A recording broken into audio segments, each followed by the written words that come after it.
Bonjour à tous, bienvenue dans Bismart, l'émission. Alors aujourd'hui, je vous propose un portrait de femme à la tête d'une entreprise familiale, une entreprise de chaussures.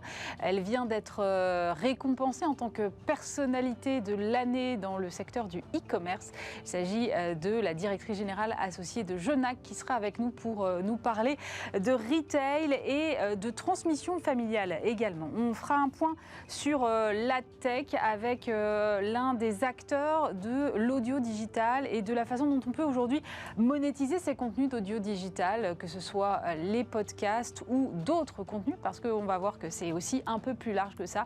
On essaiera de comprendre un peu les ressorts de cette nouvelle économie. Et puis on terminera avec un regard croisé de deux acteurs d'une agence indépendante de publicité qui viendront nous expliquer quels sont leurs modèles, quels sont leurs challenges aujourd'hui et la façon dont ils conduisent leur entreprise, puisqu'on sera avec le CEO d'Hungry et Foolish et de son directeur associé en charge de la stratégie et du développement. C'est Bismart l'émission, c'est parti.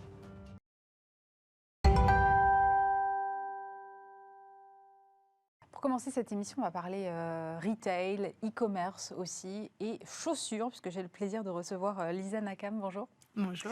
Vous êtes directrice générale associée de la marque Genac, une maison familiale de chaussures, donc fondée dans les années 60 par votre grand-père, développée ensuite par votre père. Et évidemment, dans les histoires familiales, moi, ce que j'aime bien savoir tout de suite, ma première question, c'est est-ce que vous avez toujours voulu reprendre les rênes ou est-ce que finalement, quelque part, ça vous est imposé, c'est un peu présumé depuis que vous êtes né ? Alors non, ça n'a pas du tout été imposé, ça a été un choix. Après, quand on est une fille, qu'on a un papa qui travaille dans la mode, qui fait des chaussures, il est quand même assez évident que c'est un terrain qui nous intéresse. Donc voilà, mon père m'a intégré très tôt. En fait, il m'a fait découvrir assez rapidement les salons, les matières, les usines, etc. Et donc c'est vrai que depuis mes 12-13 ans, je sais que je vais le rejoindre. Et puis, on a commencé, en fait, tout en bas de l'échelle. On a un peu essayé tous les postes. Donc, on est passé par l'entrepôt, on est passé par la vente en magasin, on est passé un peu par tous les postes au siège aussi. Et c'est ce qui a fait on va dire qu'on a une assez bonne connaissance de l'entreprise et pas juste de certaines parties. Vous dites « on » parce que vous ne parlez pas que de vous ? Oui, de mon frère et de moi. Exactement, parce on travaille en binôme, en fait. Enfin, en trinôme, d'ailleurs, parce que mon père est toujours là et qui continue de faire les collections aujourd'hui. Voilà, mais en tout cas, c'était un choix pour tout le monde et c'est un choix qu'on continue de faire dans notre quotidien. Vous n'avez pas toujours travaillé toutefois pour l'entreprise. Vous avez fait un autre parcours avant. C'était là aussi, c'était pour mieux vous préparer ? Exactement. En fait, tout au long de mes études et de mes expériences professionnelles, j'avais en tête de rejoindre ensuite l'entreprise et de faire des choses pour ça. Donc j'ai fait mes études donc, à Dauphine, j'ai fait un master spécialisé dans la distribution. Je suis partie ensuite habiter à New York, puis à Londres. J'ai travaillé donc, dans la société Interparfums, donc dans la beauté, et ensuite dans le groupe Beaumanoir. D'accord. Donc là, pour le coup, très, très retail. Et donc ça m'a permis en fait d'aller piocher des expériences sur des domaines divers et variés. Au sein d'Interparfums, c'était beaucoup axé sur le développement international, beaucoup axé sur le marketing. Les États-Unis étaient très en avance sur la France, sur des problématiques comme les réseaux sociaux, sur tout ce qui était image. Voilà. Et côté groupe Beaumanoir, on était vraiment là sur des problématiques plus opérationnelles, distribution. Ouais. Et donc là, même chose, on a eu vraiment la chance de voir beaucoup de choses au niveau de ce qui se fait sur les magasins. Voilà. Donc ça nous a permis en fait d'emmagasiner beaucoup de choses, de préparer une roadmap pour après. On avait aussi en tête les petites choses qu'il allait falloir améliorer avant même d'être venu. Et c'est pour ça qu'on a avancé assez vite dès qu'on a rejoint Genac. Qu'on a mis en place beaucoup de choses. Et alors, on en parle souvent avec mon frère. En vrai, nous, ça fait 12 ans qu'on travaille et qu'on met en place des choses. Et dans les faits, souvent, on nous dit, ça fait 4-5 ans que vous avez fait des changements. Et en fait, on n'a pas fait des changements depuis 4-5 ans. On les a fait depuis plus d'une dizaine d'années. Mais le résultat de ces changements, c'est maintenant qu'il se voit. Comment on apporte des changements dans une entreprise qui est dirigée par son papa ? Est-ce que le papa, il ne dit pas, c'est bon, moi, ça fait 20, 30, 40 ans que je suis là et du coup, tu es bien gentil avec tes solutions, mais ça va 5 minutes. Alors évidemment, ça va être toute la difficulté, ça va être de trouver l'équilibre entre l'expérience que lui a et on va dire la nouveauté, la modernité que nous on peut apporter. Et donc tout ça, ça va être un travail de longue haleine, de discussion beaucoup. Mais sincèrement, alors on a l'avantage d'avoir été 3 tout au long, ce qui nous a permis, qu'il y ait toujours quelqu'un pour trancher dans les décisions. On est toujours 2 contre 1, donc dans le fond, à la fin, on se range l'avis du plus grand nombre. Et c'est ce qui permet aussi de remettre en question quand on n'est pas d'accord avec toi, etc. etc. Donc je pense qu'on a trouvé un bon équilibre à ce niveau-là. Voilà, et après, on est une famille assez fusionnelle et on parle beaucoup. Et ça nous permet aussi de stratégiquement avoir aussi les mêmes envies et donc de les mettre au point plus ou moins de les mêmes manières. Vous parliez tout à l'heure d'une roadmap que vous avez mis en place. Quelle est-elle en fait? On revient de loin. D'abord, il y a eu énormément de sujets très opérationnels sur des fonctions support telles que la logistique, telles que les flux. On avait déjà en tête cette envie d'unification. Donc aujourd'hui, ça paraît évident, mais il y a une dizaine d'années, elle n'était pas aussi évidente. Et nous, on percevait que à partir du moment où tu as un business, l'objectif, c'est de vendre à une cliente, de satisfaire cette cliente, peu importe qu'elle vienne en magasin, sur le site internet. En fait, le canal à partir duquel on va targeter la cliente, dans le fond, il importe peu. Et c'est probablement ce qui nous a beaucoup aidé à mettre en place des choses très unifiées à tous les niveaux. C'est-à-dire qu'on a assez rapidement cessé d'avoir des organisations un peu en silo et le digital d'un côté, le magasin de l'autre. Voilà, vous avez compris. Ouais. Et donc ça, c'est quelque chose qu'on a essayé de porter aussi auprès des équipes, auprès des magasins, faire en sorte que tout le monde comprenne qu'on n'est pas du tout dans une guéguerre où on doit se tirer un petit peu la couverture pour faire les ventes de son côté. En fait, c'est la même chose, on est un groupe et à la fin, de savoir que on a un produit qui est disponible dans le réseau, il peut être vendu à partir du moment où il est là, n'importe où. Et c'était vraiment ça l'important pour nous. Donc ça a été un des premiers chantiers qui demandait donc beaucoup d'implication en termes de logistique et donc de flux. Voilà. Ensuite, donc on avait beaucoup de chantiers sur le marketing parce que Jonac, c'était une marque très neutre. C'était un petit peu un distributeur. On avait des magasins de chaussures, mais on s'impliquait pas vraiment. On ne marquait pas la marque, si vous voulez. On ne donnait pas de marqueur sur ce qu'on était, sur nos valeurs. Il n'y avait pas de différenciation suffisante ? Non. En tout cas, c'est ce sur quoi on a travaillé. Et donc, on a eu beaucoup de projets liés au marketing et au digital pour un petit peu en fait, donner du cœur à cette marque, en fait. Lui donner vie et essayer de la sublimer à travers des visuels, à travers beaucoup plus de création de contenu. Ça aussi, c'était un vrai sujet pour nous. Et aujourd'hui, on continue de penser qu'il en faut encore plus parce que c'est de cette manière que tu arrives à donner envie à la cliente. Voilà.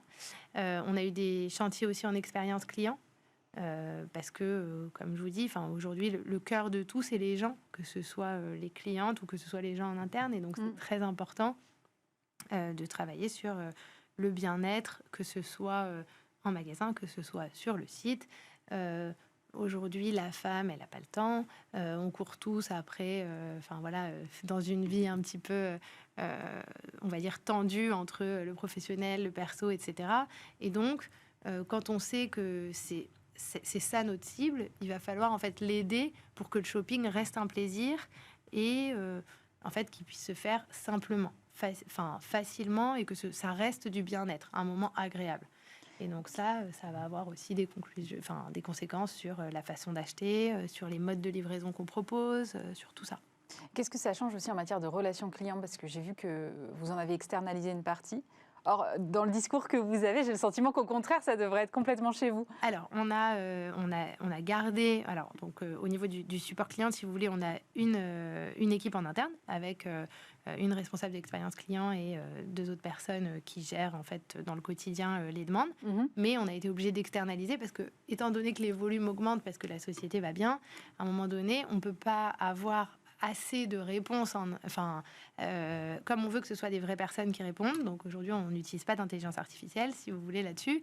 ce qui va se passer, c'est que on reste notre cœur de métier, c'est faire de la chaussure, c'est pas avoir un centre d'appel qui répond aux questions.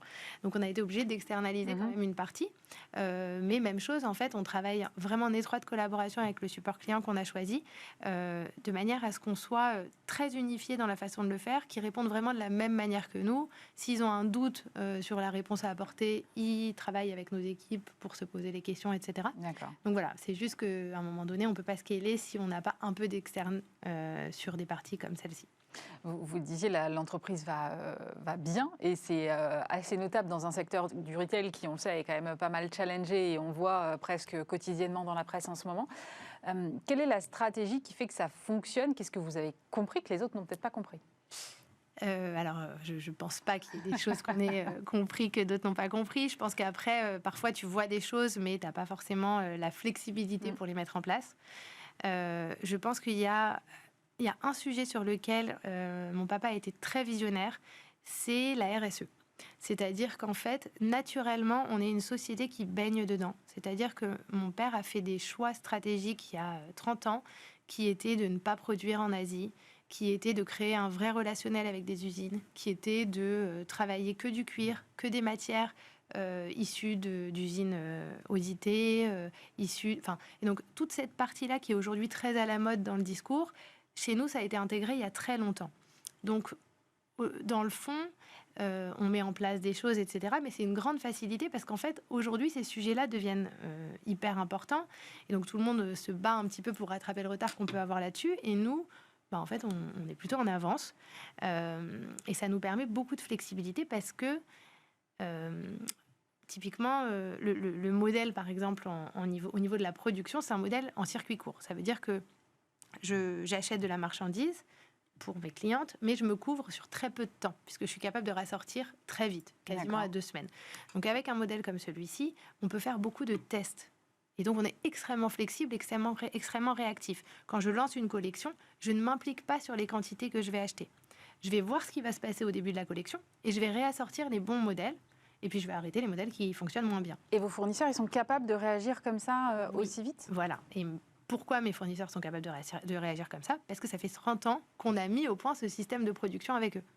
Et donc, si vous voulez, on a cette petite avance-là qui fait qu'aujourd'hui, d'abord, les usines ne travaillent que pour nous. Ah oui, ça change effectivement la donne, oui. Et on est capable donc d'apporter sur le marché des produits qui sont déjà très proches de la mode, qui sont en général dans la tendance et dans la demande. Et puis surtout, on n'a pas beaucoup de produits qui ne marchent pas, donc on n'a pas beaucoup besoin de déstocker. Donc on n'a pas beaucoup besoin de démarquer. Donc on n'abîme pas la marque non plus parce qu'on ne fait pas partie des marques qui sont en solde toute l'année. Donc voilà. Donc je pense qu'il n'y a pas un sujet sur lequel on a été tellement meilleur que d'autres, mais s'il y a un sujet qui nous a permis de faire beaucoup de choses, c'est celui-là. Il nous a permis de passer beaucoup de crises aussi. Parce que quand ça ne va pas et que tu as beaucoup de stocks, forcément, tu es obligé de faire des choix à cause de tes stocks. Et nous, quand on a eu les gilets jaunes, quand on a eu les attentats, quand on a eu tout ça, dans le fond, on baissait un petit peu la voilure en termes de production, mais ça n'impactait pas non plus la rentabilité de l'entreprise autant que chez les autres. Et ça nous a permis de tenir la distance. Vous avez été élu hier soir, je crois, personnalité du e-commerce de l'année. Ça veut dire que là aussi, sur le digital, vous avez une stratégie, en tout cas visiblement pertinente. Vous parliez des réseaux sociaux, des choses que vous avez importées des États-Unis? Oui, donc ça, alors importer, c'est pas vraiment le terme, mais on a eu la chance de voir des choses assez tôt. Alors nous, on est assez testeurs dans l'âme, donc d'une manière générale, on est pro-innovation et on trouve ça bien d'essayer quand il y a des choses qui arrivent. Donc voilà, donc c'est ce qui s'est passé avec les réseaux sociaux, c'est qu'on fait partie des premières marques à avoir créé un compte sur Instagram, créé un compte sur TikTok, etc. etc. Et donc le fait d'avoir pris des choses tôt, alors évidemment il y a des choses aussi qu'on a pris tôt mais qui n'ont servi à rien, mais en l'occurrence sur les réseaux sociaux et notamment sur l'influence, ça a été extrêmement prolifique parce qu'on faisait partie des premières marques à le faire, donc on l'a fait d'une manière probablement plus saine, plus directe. Et puis ça nous a permis en fait d'avoir un peu un train d'avance sur d'autres. Et donc on a une belle communauté sur Instagram aujourd'hui, la même chose sur TikTok, et ça nous permet aussi de tester toujours la même chose, c'est-à-dire le fait d'avoir utilisé ces réseaux, ça nous permet aujourd'hui de tester encore d'autres choses parce qu'en fait on a des bases de followers entre guillemets avec lesquels on peut discuter.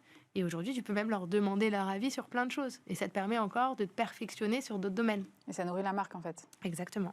Et ça permet aussi de rajeunir la clientèle ou pas? Oui, ça permet clairement de rajeunir la clientèle. Donc là, c'est aussi des choix stratégiques. C'est-à-dire que chaque saison, on va définir ce qu'on veut en termes de ciblage. Donc nous, il y a quelques années, on s'est dit, bon, c'est bien, mais il faudrait qu'on aille chercher plus de jeunes. Et c'est à ce moment-là qu'on a mis en place justement des campagnes, alors pour le coup d'influence avec des influenceuses plus jeunes. Donc on a été chercher, alors parfois sur certaines zones en fonction des implantations retail qu'on voulait, parfois simplement sur l'âge, parfois sur différents critères en fonction de la mode aussi. Si vous voulez, si vous êtes sur une tendance très rock, vous allez chercher des influenceuses très rock, parce qu'il faut que ça corresponde aussi. Et donc voilà, et donc on a été recrutés via les réseaux sociaux, beaucoup de gens plus jeunes. Ça nous a donné ce souffle, on va dire, vers le bas, tout en continuant de travailler notre typologie de clientèle classique. Parce que Jonac, on est une marque très globale, on s'adresse un peu à toutes les femmes. Et l'idée, c'est de recruter une jeune, si vous voulez, à l'école, encore au lycée, qui peut commencer à porter nos chaussures, mais qui pourra les porter jusqu'à la fin de sa vie, en fait.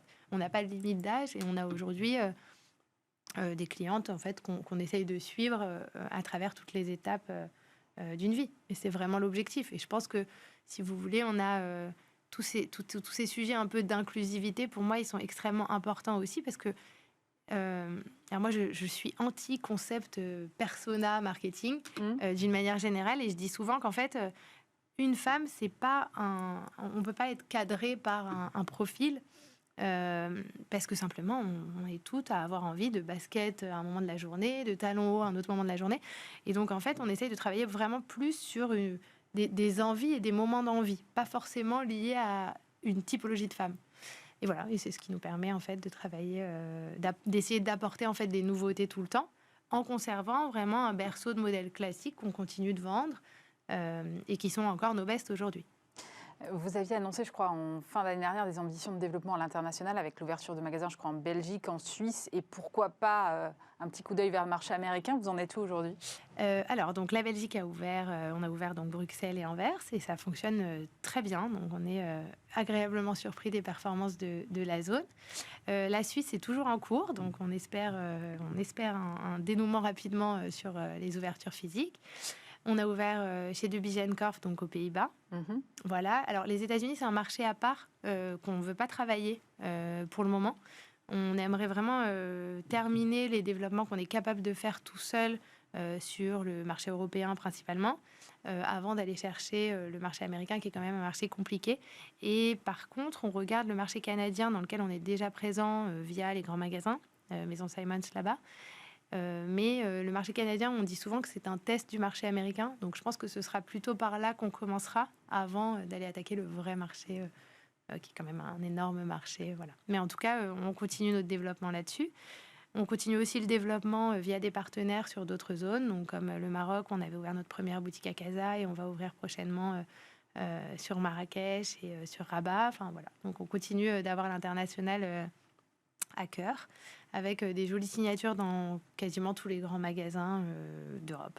Et voilà. Donc ça veut dire que vous croyez encore au développement du magasin physique? Alors complètement, je crois au développement du magasin physique, je crois juste au développement du magasin physique dans une quantité limitée.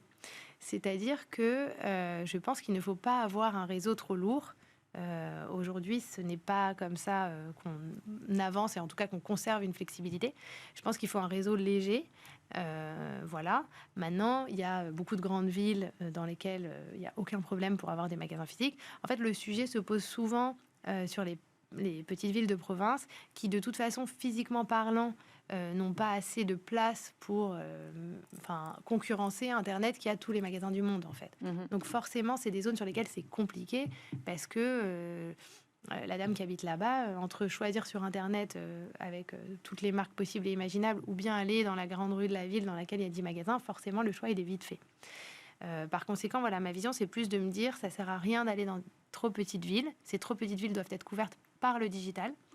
Mais par contre, il y a effectivement beaucoup de grandes villes dans lesquelles on peut encore aller. Et puis après, travailler tout ça, toujours pareil, en unification, de manière à pouvoir renvoyer une cliente d'un point A à un point B, qu'elle puisse acheter sur Internet, se faire livrer en magasin, acheter en magasin, se faire livrer chez elle parce qu'elle n'a pas envie de prendre le métro, aller dans un grand magasin et renvoyer sa paire sur le site, ou enfin voilà, toutes ces en fait, il ne doit pas y avoir de limite, en tout cas, à ce qu'on peut permettre à la cliente et qui lui simplifierait la vie. Merci beaucoup, Lisa Nakam. Je rappelle que vous êtes la directrice générale associée de Genac.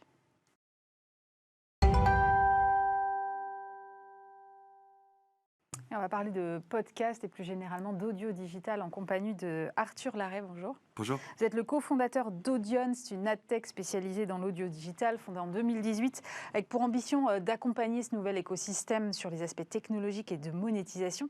D'abord, première question, Arthur, l'audio digital, c'est quoi? C'est ce qu'on appelle plus communément les podcasts ou c'est plus large que ça? Alors, c'est une bonne question. C'est vrai que la définition de l'audio digital, c'est en effet un peu plus large que le podcast. L'audio digital, c'est simplement un contenu audio qui va être consommé au travers d'un device connecté à Internet. Donc, ça va en effet pouvoir être des podcasts, principalement sur le téléphone, mais ça peut aussi être de la radio écoutée en live sur une tablette. Ça peut être également une playlist de musique écoutée sur un smart speaker, donc une enceinte connectée. C'est vraiment l'ensemble de ces formats écoutés en digital. D'accord. Alors, quelle est la consommation aujourd'hui des Français de l'audio? J'imagine bien qu'il y a des mesures. Et comment elle se répartit? Parce que évidemment, on ne peut pas comparer la musique avec le podcast ou la radio. Ce sont des choses qui sont quand même extrêmement différentes. Alors, concernant les Français, on a aujourd'hui un taux de pénétration sur l'audio, que ce soit la radio ou l'audio digital, qui est extrêmement fort. Je crois que de mémoire, on est un peu plus de 95% des Français qui sont des auditeurs tous les mois de contexte audio. À l'intérieur de ces 95%, on a plus de la moitié qui consomment de l'audio en digital. Et en effet, à l'intérieur de cette consommation digitale, il y a des comportements de consommation qui sont très différents entre des plateformes de streaming qu'on connaît tous.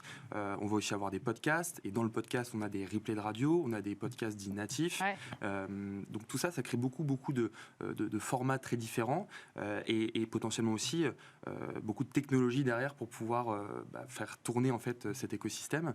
Et c'est aussi nous un de nos enjeux, c'est d'être capable de prendre le point de chaque format à ses spécificités et comment on est capable de l'adresser au mieux. Et c'est pour ça que notre approche, elle est vraiment globale audio-digital, même si à l'intérieur, il y a évidemment des spécificités.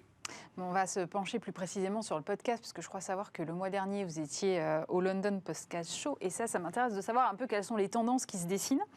D'abord, la grande question que tout le monde se pose, c'est quand même où est-ce qu'on en est de la monétisation de ces podcasts aujourd'hui? Parce que c'est bien beau de créer une économie avec beaucoup de contenu disponible, mais à un moment, il faut que ce soit rentable. C'est en effet un bon point. Pour le podcast show, donc c'était la deuxième édition qui se tenait à Londres il y a quelques jours de cela. Déjà, le point très positif, c'est qu'on a eu un podcast show qui était extrêmement massif au niveau des sociétés qui étaient présentes sur place, avec des stands, avec beaucoup de conférences autour du format du podcast. Et puis également au niveau des visiteurs, je crois que de mémoire, il y avait 10 000 personnes qui étaient présentes sur place, plus de 40 nationalités représentées. Donc l'écosystème se porte bien, est très dynamique. Et ça, c'est quand même un signal fort sur un marché notamment publicitaire qui est un petit peu challengé par rapport au contexte économique que l'on connaît. Concernant la monétisation, c'est vrai qu'on y voit un peu plus clair depuis maintenant quelques mois. Le podcast notamment s'est pas mal cherché sur le modèle économique et en plus a subi aussi une injection de valeur un petit peu artificielle de la part des grosses plateformes, notamment Spotify, qui a beaucoup investi sur le format et qui a un petit peu caché les vrais sujets de monétisation sur le format. Donc aujourd'hui, ce qui est très clair, c'est que la publicité est de très loin le premier levier de rémunération des podcasteurs.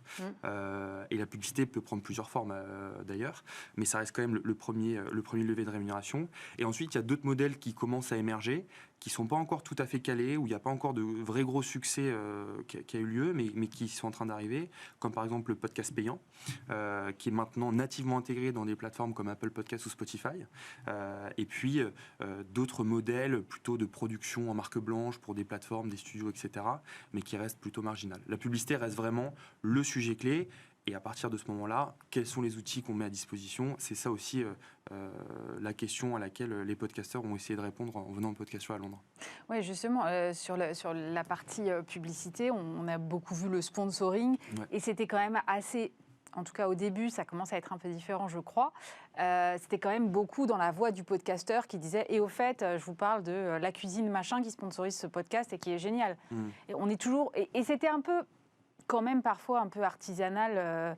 Est-ce que c'est toujours le cas aujourd'hui ou ce sponsoring un peu intégré perd du terrain ? Nous, notre vision, c'est que, et je pense que beaucoup de podcasteurs commencent à partager cela également, c'est que le podcast, c'est un produit à l'intérieur duquel on va retrouver différents formats publicitaires. Donc, le sponsoring, en effet, est assez artisanal, très manuel dans son approche, et donc forcément ne peut pas être passé à l'échelle. On ne peut pas faire du sponsoring automatisé, etc. Mais ce qui ne veut pas dire qu'il ne faut pas en faire. Et à l'inverse, des publicités beaucoup plus automatisées, là, peuvent être mises à l'échelle. On peut amener beaucoup plus de marques à sponsoriser de manière très automatique des podcasts. Et je pense que c'était ça un petit peu qui manquait au marché aujourd'hui. On a démarré avec du sponsoring parce qu'en effet, très manuel, plus facile à mettre en place aussi, parce que besoin de moins de technologie pour pouvoir l'opérer.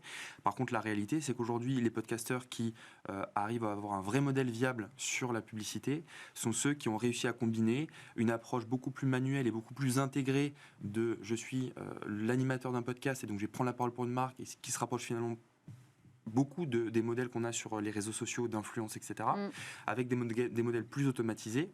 Et en fait, quand on prend du recul, que ce soit YouTube ou les plateformes sociales comme Instagram, etc., les influenceurs vont à la fois travailler en direct avec des marques et aussi profiter d'un modèle de rémunération automatisé avec des publicités fournies par Google, fournies par Facebook.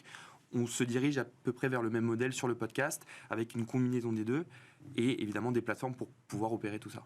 Ça veut dire qu'on aura de la programmatique en entrée ou en sortie de podcast ? Exactement, c'est vrai que la programmatique, c'est ce principe de pouvoir automatiser de la publicité sur des places de marché. Ça ressemble un petit peu à ce qui se fait sur le marché de la bourse, par exemple, mais pour la publicité. Et donc le programmatique, c'est déjà une réalité depuis maintenant près de 10 ans sur les formats de display ou de vidéo. Et là, en effet, c'est en train d'arriver sur l'audio digital, tout simplement parce qu'il y a des systèmes d'enchères, il y a de la data, il y a beaucoup de choses qui font que le programmatique est très intéressant pour les marques qui vont vouloir acheter des espaces publicitaires. Et on pense qu'il y a une énorme opportunité puisque les audiences progressent tellement sur le podcast et il y a tellement d'espaces publicitaires disponibles que le programmatique permet de répondre en grande partie à l'équation. Ça va grignoter des parts de terrain des parts de marché sur le display, par exemple, ou sur... Ouais, c'est vrai qu'on assiste à une bascule depuis quelques mois maintenant. Je pense que le display est un format qui est vraiment challengé de par le fait qu'il y a de moins en moins de data, qui était quand même le nerf de la guerre pour ce format-là, notamment avec le cookie qui disparaît, avec beaucoup de ces sujets-là qui impactent en fait très fortement les investissements du display.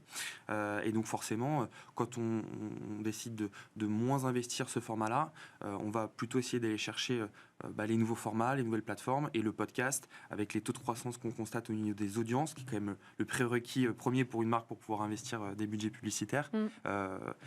Et aujourd'hui, clairement, une oasis dans un écosystème digital qui est très, très challengé. Oui, justement, vous parlez des audiences. Est-ce qu'il y a un seuil minimum pour monétiser un podcast ? Alors, il faut faire ses preuves d'abord avant de monétiser, j'imagine. Voilà. Techniquement, non. Après, il y a une réalité aussi économique. C'est à la fois pour la marque et pour l'intermédiaire technologique qui va vouloir opérer la campagne. Il faut qu'il y ait quand même un minimum viable pour pouvoir opérer tout ça. Nous, notre conviction, c'est que c'est étape par étape. C'est-à-dire que l'étape numéro 1, c'est d'abord de construire une audience engagée, fidèle, avant de se dire, derrière, on va pouvoir bien la monétiser. Je pense que c'est vraiment le premier sujet. Et on va dire à partir de quelques centaines de milliers d'écoutes, et aujourd'hui ça peut paraître beaucoup, mais il y a beaucoup de podcasteurs et évidemment de groupes médias qui sont à ces niveaux-là d'audience. On peut commencer à monétiser, soit de manière très automatisée, soit de manière un peu plus manuelle avec notamment du host-read, etc. Soit en combinant du quoi, pardon, vous m'avez perdu. Du host-read, pardon, du sponsoring. Ok. Soit en combinant les deux. Mais encore une fois, c'est étape par étape. D'abord, construire une audience, trouver un format qui fonctionne, parce qu'on en parlait en introduction, il y a aujourd'hui une offre qui est pléthorique sur la proposition de valeur au niveau des contenus. C'est parfois aussi difficile d'y voir clair en tant qu'utilisateur par rapport aux plateformes sur tout ce qui va concerner les nouveaux formats. Et donc, il y a déjà cette première recette à trouver de qu'est-ce qu'un bon format qui marche, qui génère des audiences, et ensuite, évidemment, mettre les clés du succès sur la partie monétisation, avec encore une fois la publicité qui reste le premier levier. Justement, sur la publicité, j'ai regardé les chiffres aux États-Unis. Il y a le dernier rapport IAB qui dit que les revenus publicitaires sur les podcasts ont progressé de 26%. Alors évidemment, quand on part de très bas, c'est toujours facile d'afficher des taux de croissance un peu élevés, mais quand même 1,8 milliard de dollars. Où est-ce qu'on en est en France? Parce que j'imagine qu'on est un peu en dessous de ça, évidemment, qu'on est un peu en retard. Et est-ce que vous avez une idée du pourcentage de podcasts, par exemple, qui peut être rentable en France? Alors, concernant le marché français, c'est vrai que c'est difficile d'isoler vraiment le podcast par rapport à l'audio digital, qui est un écosystème un peu plus large, qui intègre également le podcast. En tout cas, ce qu'on voit, c'est que d'année en année, depuis maintenant 4-5 ans qu'on a des études marché, le podcast double en taille au niveau de marché publicitaire.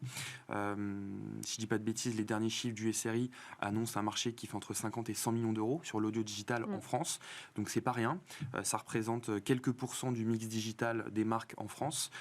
Et en effet, ça progresse très fortement et beaucoup plus que le reste des médias au niveau du digital. Donc on est très très loin de ce que font les Américains, mais en tout cas, on a des taux de croissance qui sont très très soutenus et qui nous font dire que ça va continuer de performer très très bien. Concernant, on va dire, la manière d'opérer et la croissance au niveau des audiences, pour donner un chiffre, aujourd'hui c'est 1 Français sur 2 qui écoute un podcast chaque mois. Aux États-Unis, c'est déjà les 3/4 des Américains qui consomment des podcasts tous les mois. Donc ça va continuer de progresser.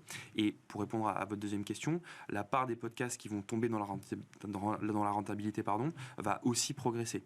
Aujourd'hui, il y a, c'est sûr, beaucoup de médias ou même d'indépendants qui n'ont pas totalement craqué le modèle économique du podcast, mais ça commence à arriver.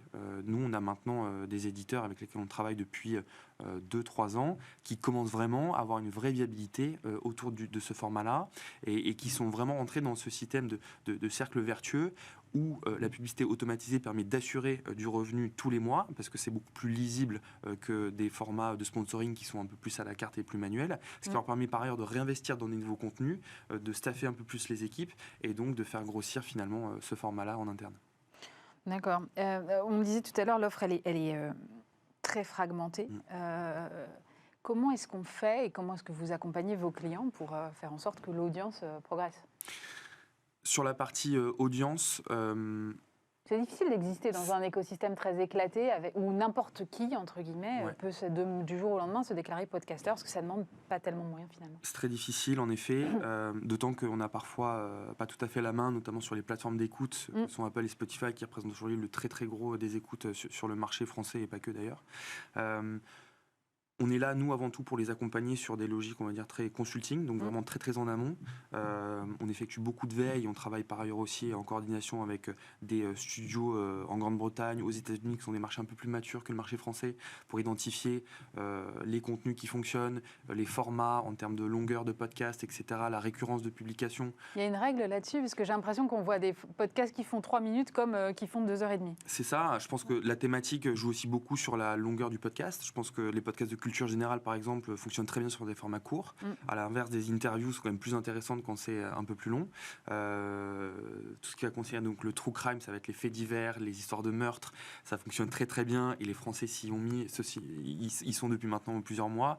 Il y a beaucoup de choses qui sont en train de se passer là-bas et sur lesquelles nous on essaye aussi de donner les clés aux producteurs pour que justement ils puissent aller vers ces formats-là et donc aller chercher des audiences. Ça, c'est la première étape.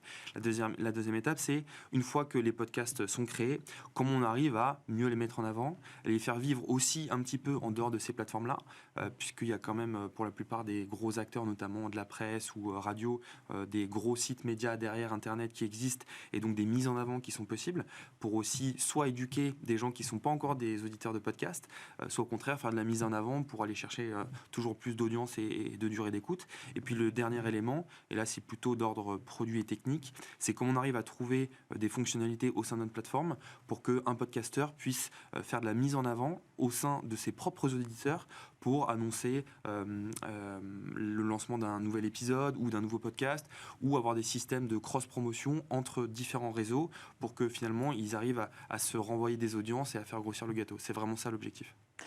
On parle beaucoup d'IA générative en ce moment et on dit à quel point elle va transformer un peu tous les business. Et moi, je me posais la question de savoir quelle pouvait être l'incidence sur le podcast. Alors ça commence déjà à arriver, pour répondre à la question. C'est vrai que le podcast show était un super moment pour justement voir un petit peu toutes les nouveautés qui arrivaient sur le marché autour de l'IA, puisque la plupart des technologies étaient présentes sur place. Aujourd'hui, l'IA sur le podcast est plutôt envisagée comme une aide à la création, notamment pour automatiser certaines tâches. Donc, je vais vous donner un exemple. Quand on va créer un podcast, il faut la plupart du temps rédiger les notes de l'épisode pour présenter l'invité ou la thématique, etc. Ça, l'IA peut très bien le faire et probablement mieux que des humains avec beaucoup plus d'automatisation et de récurrence. Ça va aussi être par exemple sur la création de jaquettes de podcasts, ce genre de choses qui sont déjà en fait une réalité sur pas mal d'autres industries qui arrivent vraiment comme une aide pour la création. Ensuite, on a des initiatives qui sont un peu plus jusqu'au boutiste et là qui viennent toucher au contenu audio en tant que tel. Aujourd'hui, ça reste quand même très balbutiant. Ce que vous voulez dire, c'est, si je décrypte, que ce que vous ne dites pas, c'est que l'IA pourrait elle-même faire un podcast. Ouais, alors il y a déjà eu des initiatives plutôt sur des podcasts en anglais qui sont 100% générés par des voix de synthèse. Il y en a notamment un où c'est un podcast avec, je crois que c'était Elon Musk avec Steve Jobs, où en fait on récupère des discours ou des vidéos de l'époque, on intègre toute la voix d'une personnalité et derrière on est capable de lui faire dire un petit peu ce qu'on veut. Donc ce qui pose des questions éthiques. Voilà, donc c'est encore un autre sujet, mais en tout cas ça peut devenir une réalité assez rapidement. Après voilà, il y aura des sujets de qui a les droits, de quoi, les questions éthiques, etc. etc. Et puis il y a des manières aussi beaucoup plus simples d'accéder à, on va dire, de la génération audio de synthèse. Et ça c'est pour le coup une réalité depuis maintenant plusieurs années en France et même dans d'autres pays du monde. Et d'ailleurs Audion en est à l'initiative avec le format print audio. C'est ce qu'on appelle le text to speech. Donc c'est vraiment la possibilité de convertir n'importe quel texte en audio avec une voix d'intelligence artificielle. Et donc, il permet... Ce qu'on voit par exemple sur certains articles en ligne qui proposent une... Exactement. Donc la possibilité de consommer du contenu de différentes manières en fonction voilà, du contexte de l'utilisateur. Mais alors moi ça j'ai essayé pour le coup parce que j'essaye à peu près tout. Donc je regarde aussi évidemment cet écosystème. Et franchement, les voix de synthèse, bon, c'est quand même, ça vaut quand même pas... Ça remplace pas un humain, on est d'accord, mais... C'est juste vraiment parce qu'on a la flemme de lire, quoi, on peut se le dire. C'est ça. Alors, c'est vrai que sur des très gros sites, finalement, il y a peu d'utilisateurs aujourd'hui qui s'engagent sur ce type de player, mais 1% de 100 millions de pages, ça commence à faire un petit peu de volume quand même. Et le deuxième sujet, c'est que la qualité des voix avance à une vitesse absolument délirante. Et ça, c'était sans même intégrer de l'IA générative. On va être capable demain d'intégrer des musiques créées par ordinateur, des bruitages, et pourquoi pas même réinjecter des modules qui sont complètement générés d'un point de vue contenu par l'IA. Donc je pense que c'est la première étape de quelque chose d'un peu plus massif qui est en train d'arriver aussi et qui pour le coup est déjà une réalité, déjà implémentée sur beaucoup de sites, de grands sites médias français et qui demain va aussi à un moment donné créer un petit peu enfin en tout cas détruire la frontière entre un podcast humain, un podcast virtuel et finalement ça va aussi amener aussi un petit peu de compétition sur ce marché qui ne sera pas inintéressante. Merci beaucoup Arthur Larrey, je rappelle que vous êtes le cofondateur d'Audion.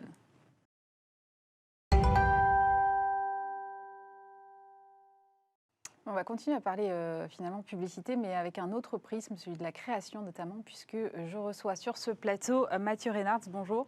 Bonjour Aurélie. Vous êtes CEO d'Hungry et Foolish chez Enguerrand Barraud. Bonjour. Bonjour. Directeur associé en charge de la stratégie et du développement de la même agence. Hungry et Foolish, agence de publicité, social media, influence, branding, indépendante. Agence créative globale, donc, alors que récemment, en tout cas, j'ai plutôt eu des agences... indépendante, mais un peu spécialisée sur certains segments, soit publicité, soit social, soit branding. Du coup, cette approche globale, c'est un choix vraiment stratégique assumé, Mathieu ? Ah oui, on ne l'a pas subi. En fait, l'enjeu, c'est de rester très très fort sur les expertises et de se dire, on veut être fort en publicité, fort en social media, en influence, en achat média digital, en branding, et en même temps de réussir à faire vivre l'ensemble des expertises ensemble. Je l'ai dit 2 fois. Oui, effectivement, il y a de plus en plus de clients qui viennent nous demander de les accompagner en publicité, de faire vivre l'ensemble de l'écosystème sur les plateformes social médias, d'y intégrer de l'influence. Il y a une vraie logique et créative et performance à faire vivre les expertises ensemble. Mais ça ne doit pas être facile d'être bon sur tous les segments.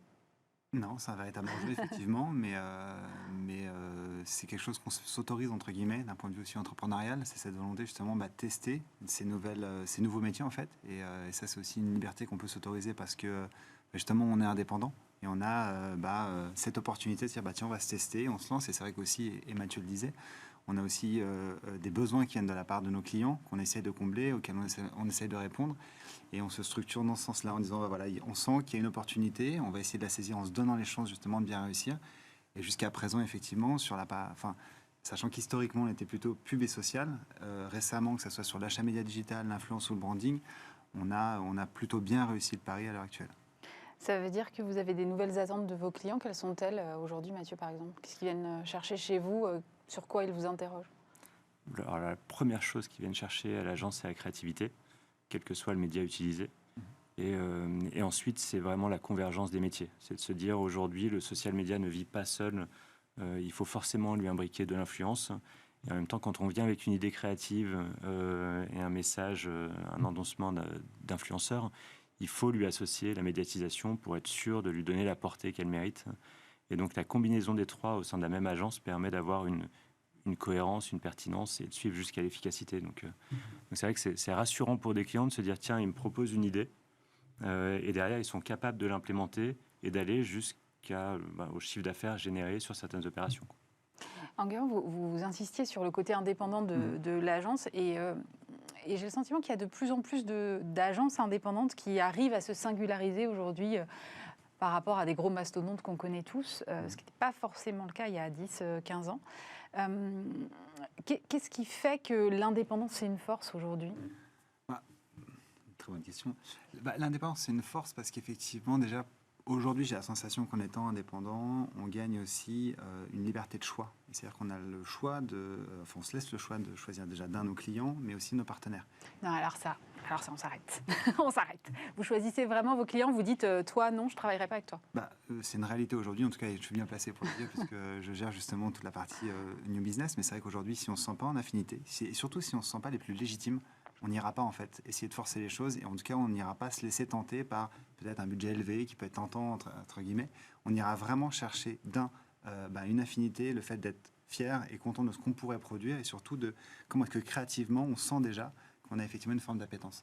Donc ça, en tout cas, c'est comme ça qu'on se donne aujourd'hui une grille de lecture qui nous semble la plus juste qui soit pour donner de la motivation aux équipes et faire en sorte qu'on ait un peu tous la banane le matin en venant à l'agence.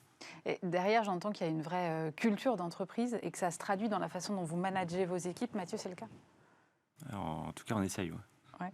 C'est vrai qu'on bosse ensemble tous les jours, on a un vrai esprit de famille ouverte, parce qu'on n'hésite pas à intégrer de nouveaux talents et de nouveaux partenaires régulièrement. Mais il y a un vrai sentiment qu'on essaie de travailler, d'équilibre, d'équité.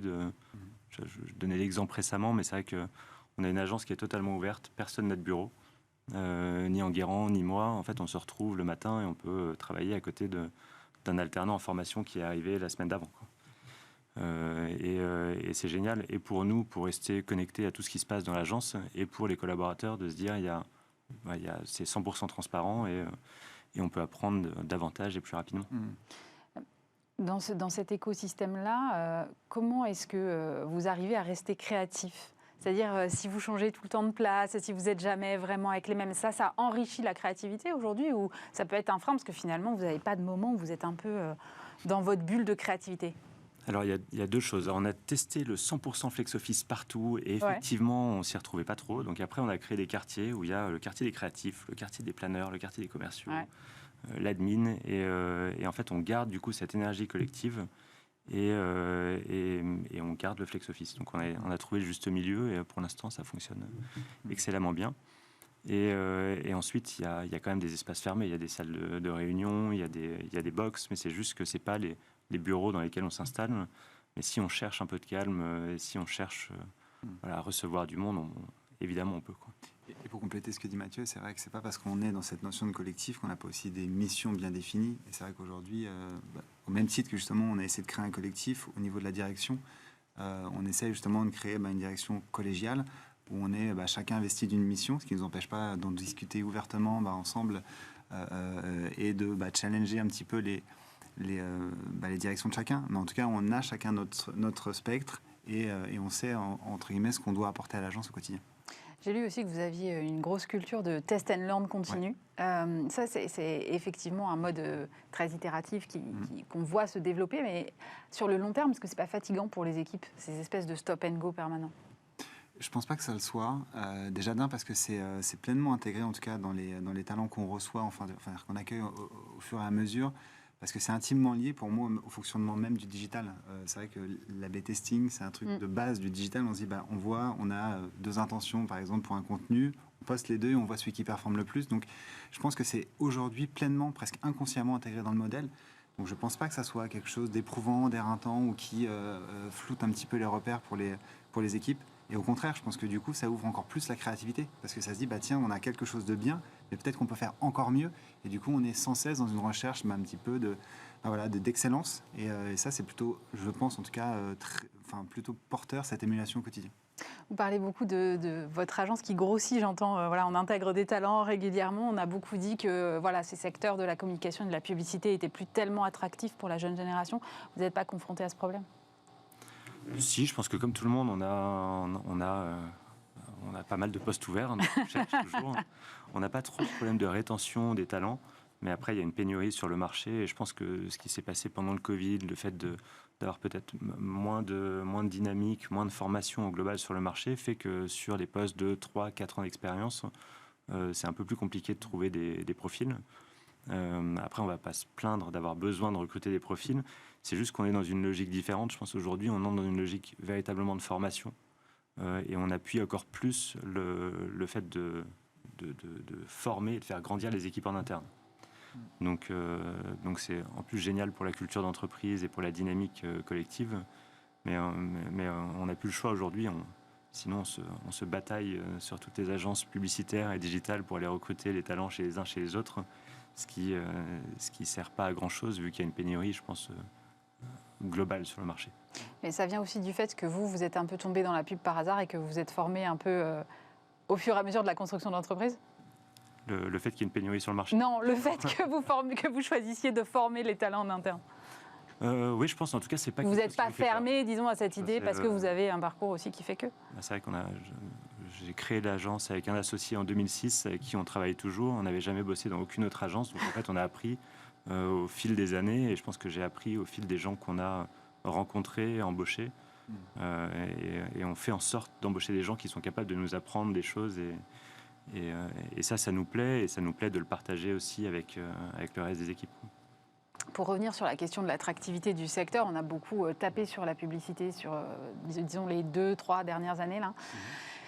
Au motif qu'elle serait incitatrice à la surconsommation et que, en gros, beaucoup de choses étaient de sa faute.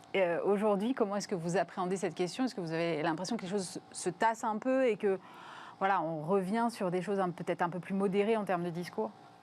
Pas forcément. En tout cas, nous, c'est des considérations qu'on garde en tête au quotidien. Déjà par la nature de nos clients. C'est vrai qu'on a la chance d'accompagner depuis maintenant 7 ans une marque comme Biocop, dont le modèle même d'entreprise est extrêmement justement ouvert et très consciencieux vis-à-vis de ces problématiques-là.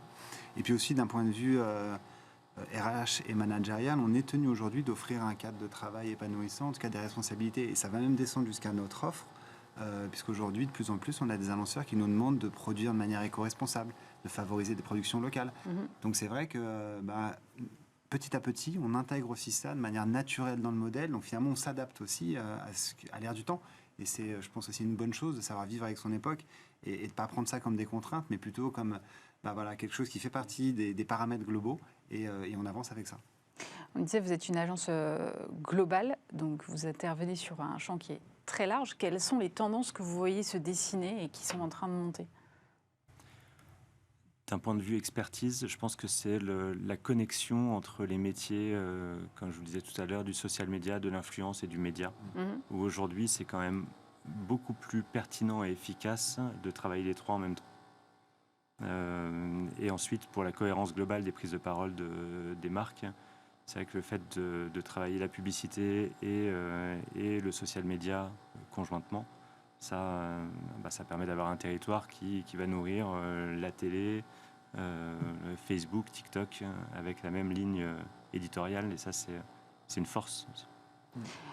On parlait avec mon invité précédent de podcast et d'audio digital. C'est aussi une tendance que vous voyez du côté des marques, cette volonté d'aller chercher de nouveaux relais sur l'audio digital? Bien sûr, bien sûr. Et puis au-delà même du podcast, c'est quelque chose aujourd'hui qu'on intègre de plus en plus parce que finalement on pensait la radio être morte, finalement un média du XXe siècle. Et en fait, on se rend compte qu'il y a une vraie appétence pour l'audio et surtout il y a une immersivité dans le contenu qui est hyper intéressante, en tout cas dès lors qu'on veut dérouler un message publicitaire qui requiert un petit peu d'attention. Donc non, bien sûr, le digital l'audio digital est aujourd'hui quelque chose qu'on considère énormément dans les écosystèmes qu'on monte pour nos clients.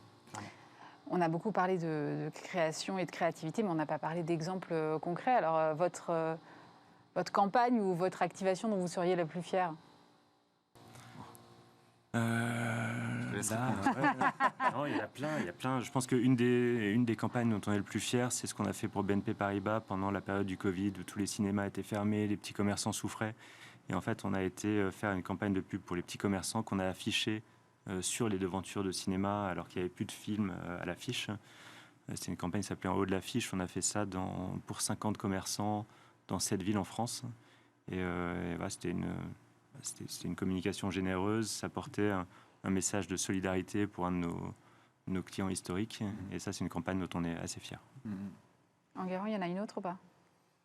Oui, il y en a plein, mais c'est vrai que dernièrement, moi je suis assez fier de ce qu'on a fait pour Aesio Mutuel, qu'on accompagne depuis peu de temps, comparé au reste de notre portefeuille, parce qu'on a plutôt tendance à garder des clients longtemps. Mais pour Aesio Mutuel, effectivement, ils étaient coincés un petit peu en termes de notoriété, parce que c'est le deuxième acteur mutualiste français, et pourtant la marque est très peu connue, et ils avaient ce plafond de verre qu'ils n'arrivaient pas à passer. Et c'est vrai que c'était un beau challenge qu'on a relevé, et aujourd'hui on a fait plus de 30% de nos taux, ce qui est quand même très significatif, grâce à ce nouveau territoire qui a exigé pas mal de boulot, mais dont on est hyper fiers à la fin. Et oui, ça c'est une de nos fiertés de l'année, clairement. Merci beaucoup à tous les deux, Mathieu Reynard, CEO d'Hungry & Foolish, et Enguerrand Baraud, directeur associé en charge de la stratégie et du développement d'Hungry & Foolish également. Évidemment, on se retrouve la semaine prochaine, lundi. Vous retrouvez Stéphane Soumier, même lieu, même heure. N'hésitez pas à retrouver cette émission en replay sur notre site internet et sur toutes vos plateformes de podcast. Passez un très bon week-end sur Bismart.